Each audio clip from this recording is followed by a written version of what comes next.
जीतता था, उसने अपने मुंह से कहा ख्वाजा साहब ने कि मैंने किसी से कह के इलेक्शन जीता। आपको पता है ना किससे कह के? वो उन्होंने खुद ही कहा, आप उन्हीं से पूछ लें। दूसरा सरेआम कहते हैं ना, वो एक गवाह है मेरे पास यहाँ पे भी। अच्छा, ख्वाजा आसिफ साहब ने खुद कहा कि उन्होंने किससे कहकर इलेक्शन जीता, वो नहीं जीत रहे थे। अच्छा, वहाँ पीटीआई का बंदा हारा। दूसरा मैं आपको बताता हूँ, चौधरी गुलाम, एक मिनट है, उसका नाम है गुलाम अब्बास, चौधरी गुलाम अब्बास इलेक्शन जीत गया था 100%। वो एक गवाह इधर भी खड़े हैं। अच्छा, वो इलेक्शन पूरा जीत गया था, उसकी जगह पे इलेक्शन जाहिद अहमद के बेटे को जिता दिया गया और वो भी मैनेज किया गया। वो पूरा हल्का सरापा एहतजाज था।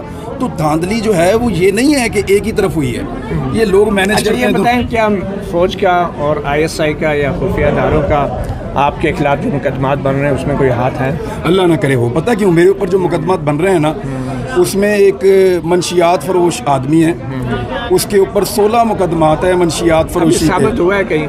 उसके ऊपर 16 मुकदमात हैं। अच्छा, काफ़ी है मुकदमा तो आप पे भी बन गया। अच्छा, नहीं उस आदमी नहीं, उसका वो भी नहीं है ना, जो मेरा मुद्दई है ना, जिसने मेरे खिलाफ FIR कटवाई है, उसका जब हमने पता करवाया, रिकॉर्ड निकलवाया, तो वो ना सिर्फ इश्तिहारी है बल्कि उसके ऊपर 16 मुकदमात हैं। गुटखा फरोशी से लेके पाउडर फरोशी तक के मुकदमात हैं। और इसके अलावा वो जो बंदा है ना, क्या नाम है उसका, आशिक अली नाम है यार उसका, आशिक अली। वो आशिक अली जो है वो, उसका अदालत ने उसका ID कार्ड भी ब्लॉक किया हुआ है। अब आप अंदाज़ा करें कि ऐसे बंदे को, मुझे नहीं लगता कि मेरे मुल्क की एजेंसियां उसको इस्तेमाल करेंगे। बात तो बुरी आपने जो ऑडियो क्लिप में बातें की उससे तो लग रहा था कि एजेंसियां आपके खिलाफ हैं, फौज आपके खिलाफ है और आप बड़े मायूस हुए क्योंकि आपने उनका गैर मशरूत साथ दिया था। तो क्या ये मायूसी की वजह? और अब आप कह रहे हैं नहीं, मैंने कभी भी गैर मशरूत साथ किसी का नहीं दिया। अगर मुझे कोई खबर देगा, चाहे वो मुतीउल्लाह जान हो, चाहे वो DG ISI हो, मैं उस खबर की बतौर सहाफ़ी तस्दीक करूंगा। पहले अपने आप को मुतमईन करूंगा, उसके बाद वो खबर दूंगा। अफसार आलम के ऊपर जो हमला हुआ, आपको याद है? मैंने मजम्मत की। एक सेकंड, आपने मजम्मत की, उसके ऊपर आपने क्या इन्वेस्टिगेशन की, क्या खबर दी? आपके ख्याल में किसने करवाया था? देखें, आप इस्लामाबाद में भाईजान, आपकी गर्दन ज़्यादा लंबी है, आपने झांक के देख भी लिया होगा। आप मुझे बताएं किसने मारा उसको, मैं वो भी मजम्मत करता हूँ। आपसे तज्जिया पूछ रहा हूँ ना, आप बहुत से तज्जिए करते हैं, तो इन सहाफ़ियों के साथ जो असतूर के साथ हुआ, अफसार आलम के साथ हुआ, या तीनों के साथ ज़्यादती हुई और इस वक्त जो हो रहा है वो भी ज़्यादती हो रही है। और उस वक्त भी मैंने मजम्मत की थी। जो अरशद शरीफ के साथ हो रहा है उसकी भी मैं मजम्मत कर रहा हूँ।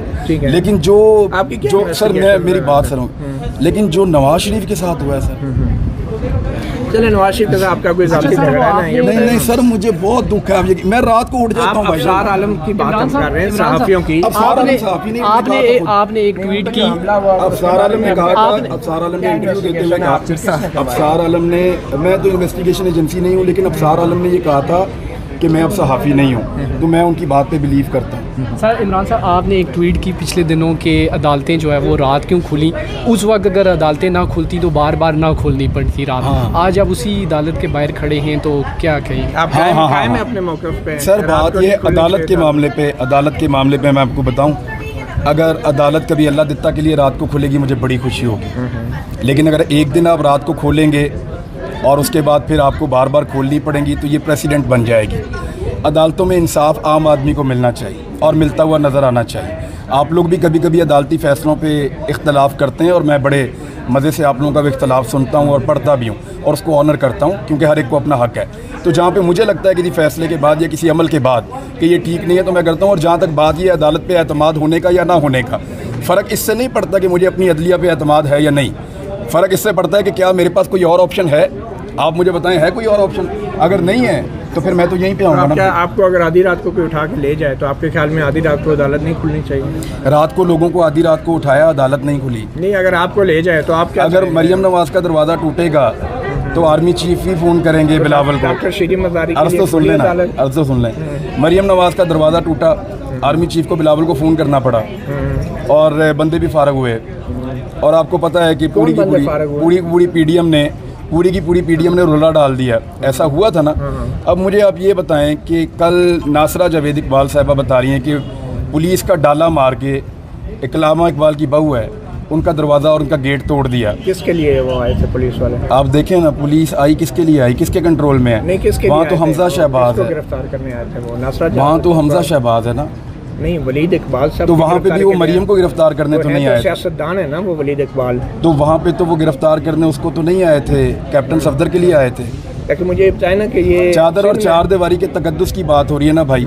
अच्छा सर, आप देखें, मियाँ साहब की फैमिली को सिर्फ आप निकाल दें, मियाँ साहब की फैमिली का मैं अब ये बिल्कुल एहतराम के साथ कहता हूँ कि उस ख़ानदान का चादर और चार दीवारी के तकद्दुस के लिए पूरा पाकिस्तान भी कत्ल हो जाए तो मैं कहूँगा कि ये कुर्बानी काम आई।